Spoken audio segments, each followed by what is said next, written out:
Hello my dear friends, definitely positive में आपका स्वागत है।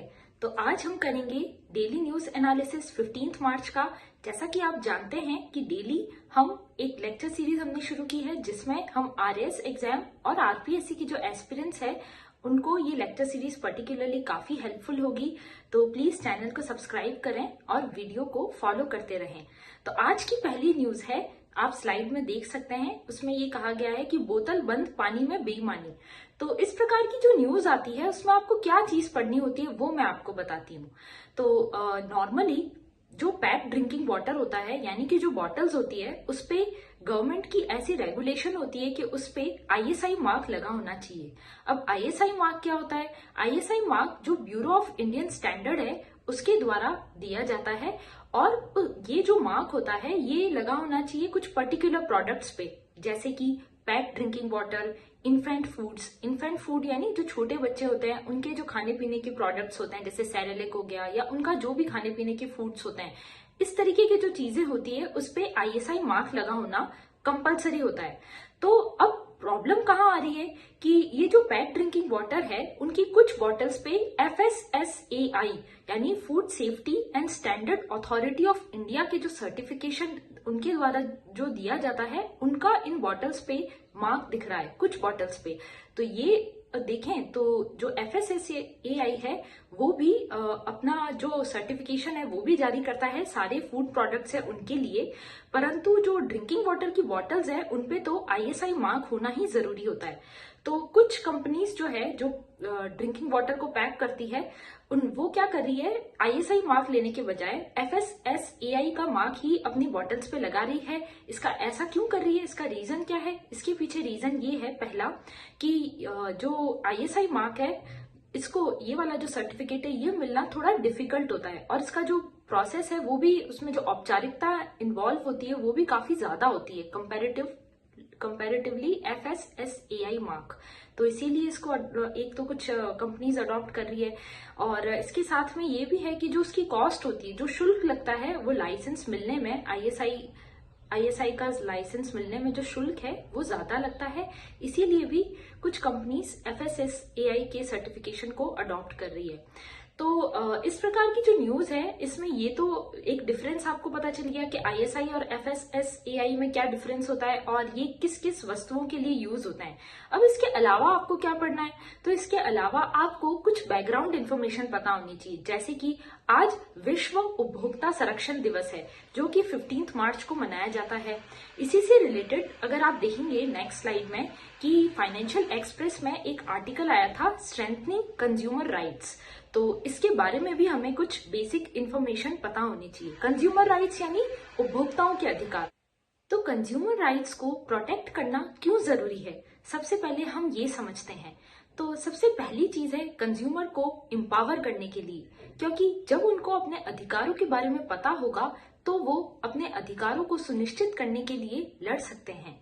दूसरा है उनकी सेफ्टी और हेल्थ को सिक्योर करने के लिए, क्योंकि जब उनकी हेल्थ और सेफ्टी दोनों चीजें इंश्योर होगी, दोनों चीजें गवर्नमेंट के द्वारा सिक्योर की जाएगी तो देश की आर्थिक प्रगति भी सुनिश्चित होगी। तो ये कुछ इंपॉर्टेंट चीजें हैं जिस वजह से हमें कंज्यूमर राइट्स, इसी रीजन से कंज्यूमर राइट्स होना बहुत जरूरी है। फिर नेक्स्ट ये है कि इसमें प्रॉब्लम क्या आ रही है कि कंज्यूमर राइट दिया तो गया है पर तो भी इसमें काफी प्रॉब्लम्स हमें देखने को मिलती है। वो प्रॉब्लम्स क्या हैं? तो सबसे पहली चीज है पेंडेंसी ऑफ केसेस। जो नेशनल कमीशन है उसमें 20% से ज्यादा केसेस पेंडिंग है।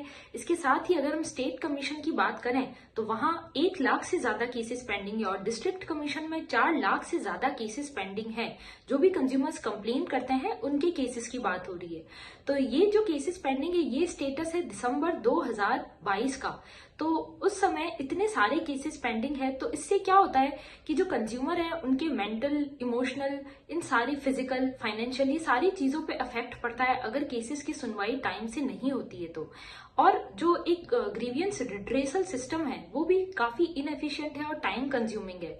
तो ये कुछ प्रॉब्लम्स हैं जिनको सॉल्व करना इंपॉर्टेंट है। ये तो कुछ सरकार के लेवल पे हो गए। इसके साथ में जो जो बिजनेस लेवल पे अगर हम बात करें तो उनका जो पार्टिसिपेशन है कंज्यूमर जो की कंप्लेंट्स है उनका रिड्रेशन में, वो पार्टिसिपेशन भी कम है। तो उस पार्टिसिपेशन को भी बढ़ाने की जरूरत है, क्योंकि जब जो बिजनेसमैन है, जो बिजनेस पर्सन है, अगर वो कंज्यूमर सेंट्रिक पॉलिसी बनाएंगे तो उनकी प्रॉब्लम्स को सॉल्व करना ज्यादा ईजी हो पाएगा। अब ये तो हो गई प्रॉब्लम्स। अब मैं अगर इसकी सोल्यूशन की बात करूं तो ये सोल्यूशन क्या हो सकता है? तो सबसे पहली चीज इसमें है कि एक एफिशिएंट ग्रीवियंस रिड्रेसल सिस्टम होना चाहिए। वैसे कंज्यूमर राइट एक्ट 2019 में गवर्नमेंट ने लीगल फ्रेमवर्क को, जो कंज्यूमर राइट्स का जो लीगल फ्रेमवर्क है उसको और स्ट्रॉन्ग करने पे बात की थी, इसीलिए ये कंज्यूमर राइट एक्ट 2019 आया था। इसके अलावा एक इनग्राम पोर्टल भी होता है। इनग्राम पोर्टल होता है integrated grievance redressal mechanism portal. इसमें जो लोक अदालत है वो नेशनल लीगल सर्विस अथॉरिटी इनके साथ मिलके काम करती है, जिससे कि जो ग्रीवियंसेस हैं, जो भी उनकी कंप्लेंट्स है कंज्यूमर की, उस पर जल्दी से जल्दी काम करके उसको सॉल्व किया जा सके। इसके अलावा और क्या क्या सोल्यूशन है? टैग कैपेबिलिटीज को इम्प्रूव किया जा सकता है, टेक्नोलॉजी को, जैसे कि ऑनलाइन ग्रीवियंस रिड्रेसल सिस्टम है और alternative dispute redressal mechanism. Alternative जैसे लोक अदालत हो गई, उनके द्वारा उनके जो प्रॉब्लम्स है कंज्यूमर की उसको सॉल्व किया जा सकता है। और ये सब कुछ जरूरी इसीलिए भी है कि जिससे जो कंज्यूमर है, जो उपभोक्ता है, वो सब स्टैंडर्ड या नकली प्रोडक्ट्स को यूज ना करे और जो हैजार्डियस या फिर जो खतरनाक प्रोडक्ट्स है उनके उपयोग करने से भी बचें। क्योंकि जब उनके पास में अधिकार होगा तो वो इन सारी सब स्टैंडर्ड और हैजार्डियस प्रोडक्ट को अवॉइड करेंगे, उनके पास में सारी जानकारी होगी तो वो अच्छे से अच्छी चीजों को कंज्यूम करेंगे और इससे अल्टीमेटली देश की ग्रोथ, इकोनॉमिक ग्रोथ, फाइनेंशियल और जो लोगों की हेल्थ है वो सारी चीजें इंप्रूव होगी। अब नेक्स्ट न्यूज आप स्लाइड पे देखेंगे तो वो है मरीज का हाल, वीआईपी को सुविधा, सामान्य को दुत्कार। अब इस तरीके की आप न्यूज देखते हैं तो इसमें आपके एग्जाम पॉइंट ऑफ व्यू से क्या चीज इंपॉर्टेंट है वो मैं आपको बताती हूँ। देखिए, तो ऐसी जो न्यूज होती है उसमें बेसिकली अगर हम इसका कॉन्टेक्स्ट देखें, यानी इस न्यूज में क्या कहा गया है वो मैं आपको बताऊं, तो वो ये है कि जो मरीज जो नॉर्मली सरकारी अस्पताल में भर्ती होते हैं उनको एक update, time to time update होते रहना जरूरी हो जाता है, क्योंकि वो ये जानना चाहते हैं कि उनके जो परिजन हैं वो ये जानना चाहते हैं कि अभी उनके स्वास्थ्य का, उनका जो भी मरीज भर्ती हैं उनके स्वास्थ्य की अभी क्या अपडेट है, वो ठीक है या नहीं है, या वो कितने समय तक ठीक हो जाएंगे। तो इस तरीके की अपडेट अगर उनको टाइम टू टाइम नहीं मिलती है तो उनकी चिंता का बढ़ना स्वाभाविक है। तो आज के डिजिटल युग में हम क्या चीज अडॉप्ट कर सकते हैं जिससे मरीजों का रिकॉर्ड उनको टाइम टू टाइम मिलता रहे? तो उसी की डायरेक्शन में एक इंटीग्रेटेड हेल्थ मैनेजमेंट सिस्टम आया था। इसके बारे में मैंने आज से 2 दिन पहले न्यूज़पेपर में जो उसका एनालिसिस किया था उसमें मैंने इंटीग्रेटेड हेल्थ मैनेजमेंट सिस्टम को बहुत अच्छे से डिस्कस किया था। आप उस आर्टिकल, उस पर्टिकुलर वीडियो में जाके उस सेक्शन को देख सकते हैं। मैं उसका टाइम स्टैम्प भी नीचे कमेंट सेक्शन में डाल दूंगी। तो इसके बारे में मैंने बताया था। ये बेसिकली होता है integrated health management system, blockchain technology पे आधारित है, जिसमें पेशेंट्स का पूरा डेटा, उसका रिकॉर्ड रखा जाता है। यदि ये सुविधा होगी तो पेशेंट्स का जो आउट ऑफ पॉकेट एक्सपेंडिचर है, मतलब उनके जेब से जो खर्चा होता है निजी अस्पतालों में, और जो निजी अस्पतालों में आज की डेट में 70% से अधिक मरीज भर्ती होते हैं, वो चीज भी कम होगी और उनको सुविधा भी मिल सकेगी। साथ में उनके स्वास्थ्य की जानकारी होने से उनके परिजनों को भी राहत मिलेगी। तो ये इससे रिलेटेड कुछ न्यूज थी। अब इसमें और एक वे फॉरवर्ड, या हम कहें एग्जाम में अगर इस तरीके की कोई क्वेश्चन आता है जिसमें आपको स्वास्थ्य सुविधाओं से लेके कुछ उनके बारे में कुछ लिखना हो, तो उसमें आप इंटीग्रेटेड हेल्थ मैनेजमेंट सिस्टम का भी एग्जाम्पल दे सकते हैं। इसके साथ में एक और चीज है जो नीति आयोग ने 2020 में लाई थी, वो है data empowerment and protection architecture, DEPA। तो चलिए अब हम समझते हैं DEPA क्या होता है। तो DEPA को समझने के लिए सबसे पहले आपको ये आर्टिकल देखना होगा जिसमें कहा गया है a chance to shape India's data governance regime. अब डेटा गवर्नेंस रेजिम क्या होता है इसके बारे में मैं आपको बताती हूँ, और इस आर्टिकल में क्या चीज कही गई है जो कि आपके एग्जाम पॉइंट ऑफ व्यू से बहुत इंपॉर्टेंट हो सकती है। चलिए उसके बारे में भी डिस्कस करते हैं। तो सबसे पहली चीज है कि आज के समय में इंडिया के पास में G20 की प्रेसिडेंटशिप है। तो इससे इंडिया के पास एक गोल्डन अपॉर्चुनिटी है कि इसको यूज करके इंडिया अपने डिजिटल स्ट्रेटेजीज और डेटा गवर्नेंस को काफी स्ट्रॉन्ग कर सकता है। और ऐसा करके इंडिया को क्या फायदा होगा? इससे इंडिया का इंक्लूसिव डेवलपमेंट होगा और लोगों में एक सेफ्टी और सिक्योरिटी की भावना जागेगी और लोगों का डेटा सुरक्षित रहेगा और इससे अल्टीमेटली इंडिया का इकोनॉमिक ग्रोथ होगा। इसी प्रकार की इससे पहले इंडिया ने यूपीआई पे भी इसी पे काम किया था और डिजिटलाइजेशन के माध्यम से यूपीआई की जो टेक्नोलॉजी है वो एक काफी सफल परीक्षण हम कह सकते हैं, एक सफलता है इंडिया की यूपीआई के क्षेत्र में। वही चीज अगर इंडिया अब दूसरे डेटा को भी सिक्योर करने में यूज करता है, जैसे कि मेडिकल डेटा, अगर उसे भी इसी तरीके से सिक्योर किया जाता है जितना फाइनेंशियल डेटा को सिक्योर किया गया है, तो इंडिया की जो इकोनॉमिक ग्रोथ की जो रेट है वो बहुत तेजी से बढ़ सकती है। तो ये कैसे किया जा सकता है, इसमें क्या इश्यूज इन्वॉल्व है, चलिए समझते हैं। तो इसके इश्यूज क्या है वो सबसे पहले समझते हैं कि अगर इतना डेटा, जो बिग डेटा, जब हम बहुत लार्ज क्वांटिटी ऑफ डेटा को स्टोर करते हैं, specially government as a authority उसे स्टोर करती है, तो उसमें क्या क्या प्रॉब्लम्स देखने को मिलती है वो हम देखते हैं। तो वो है कि डेटा सोवरेनिटी। डेटा सोवरेनिटी का मतलब ये होता है कि गवर्नमेंट एज अ अथॉरिटी इतने सारे डेटा को स्टोर करेगी तो उसको सिक्योरिटी की क्या गारंटी होगी और ओनरशिप किसके पास होगी डेटा की। इसके साथ में ही जो डेटा है वो इतना जो कलेक्ट होगा उसको कहाँ पे स्टोर किया जाएगा, ये कुछ इश्यूज हैं।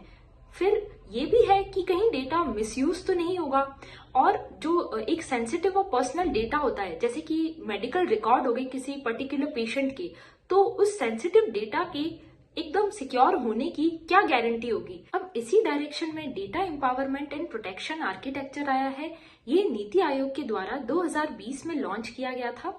इसमें ये कहा गया है कि जो एक इंडिविजुअल है वो अपने पर्सनल डेटा को सिक्योर करने का उसके पास में सबसे अधिक अधिकार होना चाहिए। तो इससे क्या होगा, एक सीमलेस और बहुत इजी डेटा का फ्लो होगा और थर्ड पार्टी को वो डेटा शेयर करना चाहता है कि नहीं, कोई एक पर्टिकुलर इंसान है वो चाहेगा तो वो अपना डेटा थर्ड पार्टी के साथ शेयर करेगा। अब ये कुछ पर्टिकुलर बिल्डिंग ब्लॉक्स है उन पे आधारित है, जैसे कि जो इनका डेटा है वो एक स्ट्रॉन्ग टेक्निकल इसमें कैपेबिलिटीज होना इम्पोर्टेंट है, जैसे जो कटिंग एज टेक्नोलॉजी स्टैंडर्ड्स, यानी कि टेक्नोलॉजी के जो स्टैंडर्ड्स हैं वो काफी हाई होने चाहिए जिससे डेटा के लीक होने की संभावनाएं कम हो।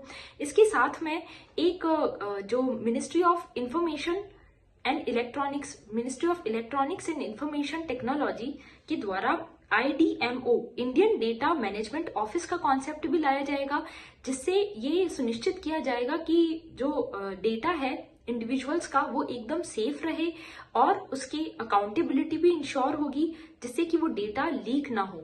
फिर एक रेगुलेशंस होंगे, उनको भी स्ट्रॉन्ग किया जाएगा और इसमें पब्लिक प्राइवेट ऑर्गेनाइजेशन है उनका कोलैबोरेशन भी किया जाएगा और सारे स्टेक होल्डर्स यानी जितने भी भागीदारी हैं, चाहे वो सरकार हो गई या जिनके पास में भी डेटा जा रहा है, जैसे मेडिकल फील्ड हो गया या एग्रीकल्चरल फील्ड हो गया, और इसमें जो जो भी लोग इन्वॉल्व है उन सबको इन्वॉल्व करके एक ऐसी पॉलिसी बनाई जाएगी जिसमें सबके अधिकारों को सुनिश्चित किया जाएगा। यानी गवर्नमेंट एथिकल और सारी गाइडलाइंस को फॉलो करके एक मिडिल पाथ को अडॉप्ट करेगी। और इसके क्या एडवांटेज होंगे कि डेटा प्रोटेक्शन रहेगा और जो डेटा को जो मैनेज करना वो भी इजी रहेगा, ट्रस्ट बिल्डअप होगा और डेटा साइलोज, ये होता है कि जो इनसे जो डेटा है उसको अच्छे से कैप्चर करके डेटा शेयर करने से कुछ वेल्थ जो होगी वो भी डिस्ट्रीब्यूट होगी लोगों में, कि अगर वो अपना डेटा शेयर कर रहे हैं तो उसका उनको इंसेंटिवाइज भी किया जाएगा। इस प्रकार से ये आर्टिकल था, इसमें क्या क्या संभावनाएं हैं और ये आप कैसे एग्जाम में यूज कर सकते हैं ये भी मैंने आपको बता दिया, और कैसे हम आर्टिकल्स को लिंक कर सकते हैं। जैसे कि आपने देखा ये एक सिंपल न्यूज थी जो राजस्थान पत्रिका में प्रकाशित हुई थी। इस न्यूज को मैंने द हिंदू की न्यूज से लिंक करके आपको बताया कि आप कैसे अपने एग्जाम में इस आर्टिकल को यूज करके क्वेश्चन के आंसर्स दे सकते हैं। आप वे फॉरवर्ड में लिख सकते हैं या आगे क्या संभावनाएं हैं उसमें आप DEPA का एग्जाम्पल दे सकते हैं कि डेटा प्रोटेक्शन को कैसे इंश्योर करके डेटा एक जब प्रोटेक्ट रहेगा तो लोगों में कैसे ट्रस्ट बिल्डअप होगा। तो इस तरीके के एग्जाम्पल से एक जो इकोनॉमिक ग्रोथ है वो भी होगी और ये एग्जाम्पल लिखने से आपके एग्जाम में मार्क्स भी काफी हद तक इम्प्रूव हो जाएंगे। अब नेक्स्ट न्यूज है राजस्थान में जो मिलेट कॉन्क्लेव हुआ था उससे रिलेटेड कि ये बस एक वन लाइनर है कि बाड़मेर के गुड़ा मलानी में बाजरा अनुसंधान केंद्र की स्थापना होगी। तो मिलेट कॉन्क्लेव और मिलेट्स के बारे में मैं आपको पहले काफी न्यूज में बता चुकी हूँ कि मिलेट्स क्या होते हैं, इनकी क्या इंपॉर्टेंस होती है। तो आप मेरे प्रीवियस वीडियोज में जाके उसे देख सकते हैं, उसका भी टाइम स्टैम्प मैं आपको नीचे लिंक में बता दूंगी कि आप कहाँ से इसको देख सकते हैं। तो यही इसमें थी इम्पोर्टेंट। और गवर्नमेंट जो राज्य सरकार है वो एग्रो पॉलिसी के तहत MOU भी साइन करेगी जिससे और विशेषज्ञ एवं इसमें बाजरे, रागी और जो भी मिलेट्स के अंदर मोटे अनाज है उन पे अच्छे से अनुसंधान होके किसानों को इसका अधिक से अधिक फायदा मिल पाए और प्रसंस्करण केंद्र यानी प्रोसेसिंग यूनिट्स भी मिलेट्स के क्षेत्रों में लगाई जा सके जिससे रोजगार के अवसर भी राजस्थान राज्य में बढ़े। अब नेक्स्ट न्यूज, जैसा कि आप स्लाइड में देख सकते हैं, अवैध खनन से रिलेटेड है। तो अवैध खनन जो है उसकी प्रॉब्लम राजस्थान में और उसके आसपास के क्षेत्र जैसे हरियाणा और यूपी जो इससे बॉर्डर लगती है वहां पे कई बार हमें अवैध खनन से रिलेटेड केसेस सुनने में आते हैं। उसमें खनन माफिया द्वारा कई बार कई लोगों की जान भी ली जा चुकी है। तो अगर इस प्रकार के क्वेश्चन आते हैं तो एग्जाम में आपसे पहली बात तो ये कैसे क्वेश्चन पूछे जाएंगे। तो अगर मैं इंटरव्यू की बात करूं तो इंटरव्यू में ऐसे क्वेश्चन पूछे जा सकते हैं कि आपके क्षेत्र में यदि खनन माफिया एक्टिव है तो आप ऐसे टाइम पे क्या स्टेप लेंगे। और उसमें कई बार ऐसा भी होता है कि एक ऑर्गेनाइज क्राइम होता है कि कई बार पॉलिटिशियंस भी इसके साथ में मिले हुए होते हैं। इस तरीके के केसेस भी हमें सुनने में आते हैं। तो उस टाइम पे हमें क्या करना है कि हमें एक बैलेंस आंसर देना है। तो बैलेंस आंसर क्या हो सकता है कि इसके सॉल्यूशन सबसे पहले तो जानते हैं क्या हो सकते हैं। तो सोल्यूशन ये हो सकता है कि यदि आप किसी क्षेत्र के DM हैं या फिर आप SDM हैं तो उस टाइम पे या आप पुलिस में हैं तो आपकी जो कार्य क्षेत्र है उसमें आपको करना होगा कि एक स्पेशल पुलिस फोर्स बनाई जा सकती है जो उस केस में अच्छे से पूरी तहकीकात करें और जो खनन माफिया है या जो रेत माफिया है उनके खिलाफ इमीडिएटली एक्शन लिया जाए। तो एक तो ये चीज हो सकती है। और क्या हो सकता है, और इसमें ये हो सकता है कि जो रेत है उसका एक सरकार ने पहले पॉलिसी भी लाई थी कि उसको लीगल कर दिया जाए कि अगर उसे लीगल कर दिया जाएगा कि इस पर्टिकुलर क्षेत्र से इतनी बजरी को निकाला जा सकता है, इतनी बजरी का खनन किया जा सकता है, तो इसमें जो अवैध रूप से जो काम हो रहा है वो काफी हद तक बंद हो जाएगा और इससे गवर्नमेंट को रेवेन्यू भी मिलेगा। पर ये चीज बहुत ही बैलेंस वे में होनी चाहिए क्योंकि यदि एक्सेसिव खनन होता है, यदि एक्सेसिव माइनिंग होती है तो नदियों के अस्तित्व पे भी खतरा पड़ सकता है। अब नेक्स्ट आर्टिकल है कि अब वॉइस कमांड से भी ट्रेन के टिकट बुक हो पाएंगे। तो इस प्रकार के आर्टिकल में बस कुछ 2-3 चीजें ही इंपॉर्टेंट होती है कि इस प्रकार के जो नवाचार है वो हम और कहाँ यूज कर सकते हैं वो भी हम इससे देख सकते हैं। और इसके जो ये नवाचार जैसे IRCTC में अभी हुआ है उससे क्या फायदा होगा वो हमें देखना होता है। तो अगर मैं इस पर्टिकुलर आर्टिकल की बात करूं तो IRCTC जो वेबसाइट रहती है उस पे आस्क दिशा 2 ऐसा करके एक लोगो लगा होगा जिसपे क्लिक करके लोग जो कंज्यूमर है वो अपने टिकट वॉइस कमांड दे के भी बुक कर सकते हैं। क्योंकि कई बार ऐसा होता है कि कई जो लोग पढ़े लिखे नहीं होते वो भी टिकट बुक करते हैं तो उन्हें समझ नहीं आता कि वो टिकट को कैसे बुक करें। तो उनको इस आर्टिकल के माध्यम से भी ये बताया गया है कि इस लोगो पे क्लिक करके डायरेक्ट ही आप अपने टिकट बुक कर सकते हैं। तो ये चीज एक है। और एग्जाम में आपको और क्या लिखना है कि चैट बॉक्स दिशा 2 ये जो चीज है इसके द्वारा टिकट्स को बुक किया जाएगा। और बेंगलोर का स्टार्टअप है को रोवर, उसने इसको तैयार किया है, ये भी एक चीज इंपॉर्टेंट है। और IRCTC में AI की आर्टिफिशियल इंटेलिजेंस ने एंट्री ले ली है, ये भी इंपॉर्टेंट है। तो आप देख सकते हैं अगर आपके एग्जाम में क्वेश्चन आता है आर्टिफिशियल इंटेलिजेंस पे और उसके क्या क्या फायदे हैं, कहाँ कहाँ पे इसका यूज हो रहा है, तो उसमें आप ये वाला एग्जाम्पल भी दे सकते हैं। तो इस तरीके की आप डेली लाइफ में जो न्यूज़पेपर में जो चीजें आ रही है वो एग्जाम्पल अगर आप लिखते हैं तो आपके एग्जाम में मार्क्स आना और आपका जो आंसर है वो बाकी सबसे अलग लगेगा। तो इस तरीके के आंसर्स देने से आपके मार्क्स ऑटोमेटिकली इंप्रूव हो जाएंगे। तो नेक्स्ट आर्टिकल आप देखेंगे, उसमें ये कहा गया है कि सरकार अपनी जिम्मेदारी यूनियन कार्बाइड पर नहीं थोप सकती है। तो सबसे पहले मैं आपको इसका कॉन्टेक्स्ट बताती हूँ कि आखिर ये न्यूज किससे रिलेटेड है। तो अगर आप 1984 2 से 3 दिसंबर 1984 की रात को भोपाल गैस त्रासदी के बारे में आपने सुना होगा। ये एक भयंकर त्रासदी थी जिसमें 2 लाख से अधिक लोग इससे अफेक्ट हुए थे और 500 से ज्यादा लोगों की मौत हो गई थी। तो ये त्रासदी आखिर थी क्या और ये केस क्या है, इसके बारे में मैं आपको बताती हूँ। तो इसमें ये था कि 2 से 3 दिसंबर 1984 को मिथाइल आइसोसाइनेट नाम की बहुत ही जहरीली गैस जो यूनियन कार्बाइड कॉरपोरेशन कंपनी है उसके एक पेस्टिसाइड जो होते हैं वो बनाने का एक प्लांट था। उस प्लांट से, उस कंपनी से इसकी 40 टन्स की क्वांटिटी में जो गैस है वो रिलीज हो गई थी रात्रि के समय। तो ये गैस बहुत ज्यादा पॉइजनस है, एक्सट्रीमली पॉइजनस गैस है जिसका सिर्फ 21 ppm की जो मात्रा है वो भी कुछ मिनटों में इंसान को मौत के घाट सुला सकता है। इतना ज्यादा खतरनाक गैस ये रहता है। और इसकी 40 टन्स के अंदर क्वांटिटी में ये गैस रिलीज हुई थी। तो आप सोच सकते हैं ये विश्व के महत्वपूर्ण, मतलब हम कह सकते हैं विश्व की सबसे भयंकर जो गैस त्रासदी है उसमें भोपाल गैस त्रासदी को माना जाता है। तो आज के समय में अगर हम बात करें तो इसको 39 साल से भी अधिक का समय हो चुका है, परंतु फिर भी अभी भी ये जो केस है ये काफी सुर्खियों में है। अभी भी जो कुछ लोग हैं उनको कंपनसेशन या उनको जो मुआवजा है वो अच्छे से मिल नहीं पाया है।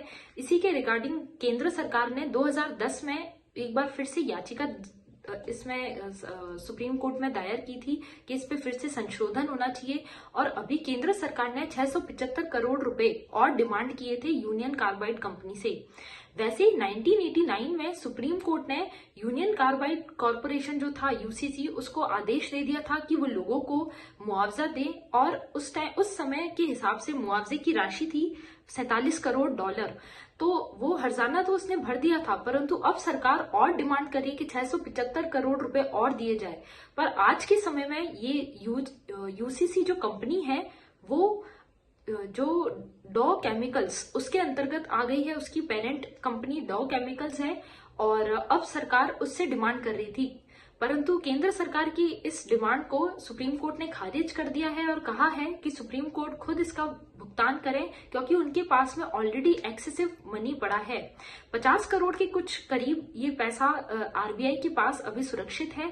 तो सरकार यही तो जो सुप्रीम कोर्ट है वो यही कह रहा है कि आरबीआई के पास जो 50 करोड़ से अधिक की राशि जो सुरक्षित पड़ी है वो लोगों को मुआवजे के तौर पे दी जानी चाहिए जो भी इससे अफेक्ट हुए थे। तो ये इससे रिलेटेड कुछ बैकग्राउंड इन्फॉर्मेशन भी थी कि इसमें मिथाइल आइसोसाइनेट गैस रिलीज हुई थी, उसका केमिकल फॉर्मूला भी आप ऊपर देख सकते हैं। तो यही चीज इसमें इम्पोर्टेंट थी। और इस प्रकार की जो गैस त्रासदी जो हुई थी उसी को लेके एक और इसमें भी एक इंफॉर्मेशन और भी है कि सरकार ने पब्लिक लाइबिलिटी इंश्योरेंस एक्ट 1991 लाया था। उसमें जो भी कंपनीज है और जो भी इंडस्ट्रीज है जो इस प्रकार की केमिकल्स रखती है उनको इंश्योरेंस का कुछ प्रीमियम राशि का भुगतान करना होगा जो कि एनवायरमेंट रिलीफ फंड में डाला जाएगा। इससे क्या होगा कि अगर इस प्रकार की कोई भी त्रासदी या कोई भी केस होता है तो जो भी उससे अफेक्टेड लोग होंगे उनको तुरंत कंपनसेशन दिया जा सके। तो ये इससे रिलेटेड एक एक्ट था वो मैंने आपको बता दिया और इसके बारे में बैकग्राउंड इन्फॉर्मेशन थी वो भी मैंने आपको बता दी है। बस एग्जाम में यही चीज इंपॉर्टेंट होती है, इसी का आपको ध्यान में रखना है। अब नेक्स्ट न्यूज है कि आप स्लाइड में देख सकते हैं कि 5.30 लाख उपभोक्ताओं को 1.58 करोड़ से हाथ धोना पड़ा। तो अब ऐसी न्यूज है, इसमें क्या चीज इंपॉर्टेंट है वो मैं आपको बताती हूँ। इसमें बात की गई है स्मार्ट मीटर की।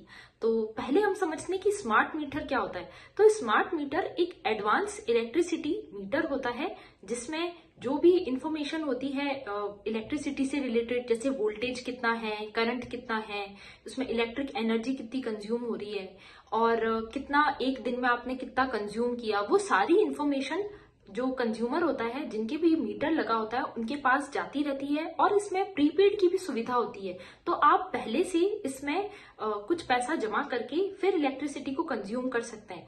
तो जो प्रीपेड की सुविधा है उसी के बारे में बात की गई है कि जो स्मार्ट मीटर 5.30 लाख घरों में लग तो गए हैं, पर जो प्रीपेड है वो केवल 600 घरों में ही एक्टिव है।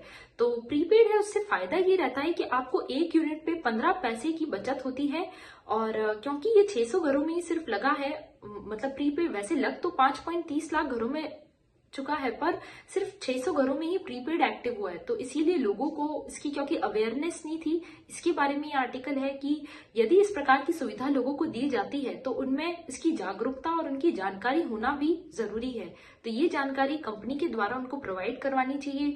और स्मार्ट मीटर क्या होता है वो भी मैंने आपको बता दिया कि ये एक एडवांस मीटरिंग डिवाइस होती है, जिससे जो कंज्यूमर है वो अपनी इंफॉर्मेशन, जो कितनी इलेक्ट्रिसिटी कंज्यूम हो रही है उसके बारे में उनको इंफॉर्मेशन होगी। एक जब भी लोड ज्यादा होगा तो उनके पास में अलर्ट का SMS आ जाएगा, जिससे कि वो अच्छे से प्लानिंग कर सकते हैं कि उनको कितना कंज्यूम करना है इलेक्ट्रिसिटी को। तो इससे जो अल्टीमेटली कंजप्शन है वो भी कम होगा, जो इलेक्ट्रिसिटी बिल है वो भी कम आएगा और वो रिमोटली कंट्रोल कर सकते हैं अपने मीटर को। ये स्मार्ट मीटर के कुछ फायदे होते हैं।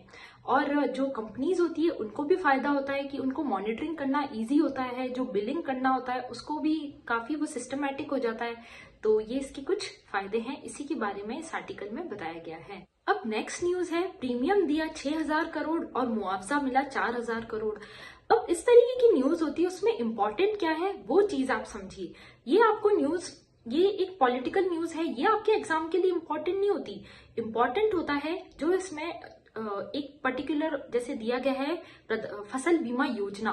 तो ये योजना है, इसके बारे में जानना आपके लिए जरूरी है, क्योंकि एग्जाम में जो क्वेश्चन आएगा वो PM फसल बीमा योजना से आएगा, ना कि मुआवजा कितना दिया गया या कितना नहीं दिया गया। इस प्रकार के क्वेश्चन आपसे एग्जाम में नहीं पूछे जाते। तो आइए हम समझते हैं प्रधानमंत्री फसल बीमा योजना के बारे में। तो ये योजना 2016 में आई थी। इसको लागू किया था ministry of agriculture and farmer welfare के द्वारा। और इस योजना में इसके अंदर क्या क्या था, वो इसके क्या फायदे हैं वो पहले समझते हैं। कि किसानों को, उनको एक सुरक्षा की भावना इसमें डेवलप होती है, क्योंकि उनकी जो फसल है वो कोई भी अगर कोई घटना होती है, कोई नेचुरल कैलेमिटी होती है या कोई भी प्रॉब्लम होती है, तो उससे उनकी फसल को सुरक्षा प्रदान की जाएगी। और उसके साथ ही उनकी जो इनकम है वो सिक्योर रहेगी और वो टेक्नोलॉजी को अडॉप्ट कर सकते हैं, मॉडर्न एग्रीकल्चरल प्रैक्टिसेस को अडॉप्ट कर सकते हैं। ये इसके कुछ फायदे होंगे। और अब इसमें जो प्रीमियम है वो कितना भरना होगा वो भी पहले से ही डिसाइड किया जा चुका है। जैसे 1.5% रबी की क्रॉप्स के लिए, जो 2% खरीफ की फसलों के लिए और 5% जो कमर्शियल या वाणिज्य की जो फसलें रहती है उन पे 5% भरना होगा, कमर्शियल और हॉर्टिकल्चर क्रॉप्स पे। तो ये प्रीमियम की राशि है वो भी फिक्स है। इसके अलावा जो भी पैसा है वो सरकार के द्वारा वहन किया जाएगा। तो ये जो चीजें हैं ये आपके एग्जाम के लिए जरूरी है। और इसमें और इस प्रधानमंत्री फसल बीमा योजना में और क्या चीज है कि इसमें एक ऐप भी आया था, PM फसल बीमा योजना, एक पोर्टल है वो बनाया गया है, क्रॉप इंश्योरेंस ऐप है। और इसमें टेक्नोलॉजी की भी मदद ली गई है, जैसे सैटेलाइट इमेजरी हो गई या रिमोट सेंसिंग टेक्नोलॉजी हो गई, जिससे कि किसानों के खेतों के बारे में उनको एडवांस इंफॉर्मेशन मिल सके कि अभी कोई बारिश या और कोई भी सूचना है, उन सबके बारे में उनके पास में इंफॉर्मेशन पहुंचती रहे और वो अपने खेतों की और अपनी फसलों की सुरक्षा अच्छे से कर पाए। तो उनको सुरक्षित करने के लिए, उनकी इनकम को जो डबल करने का सरकार का लक्ष्य है, उन सारी चीजों को सुनिश्चित करने के लिए प्रधानमंत्री फसल बीमा योजना स्कीम आई थी। इसके बारे में बैकग्राउंड इंफॉर्मेशन भी मैंने आपको दे दी। मैं डेली न्यूज एनालिसिस लाती रहूंगी, जिससे कि आपके एग्जाम में आपको काफी हेल्प होगी। तो stay tune and subscribe to my channel for more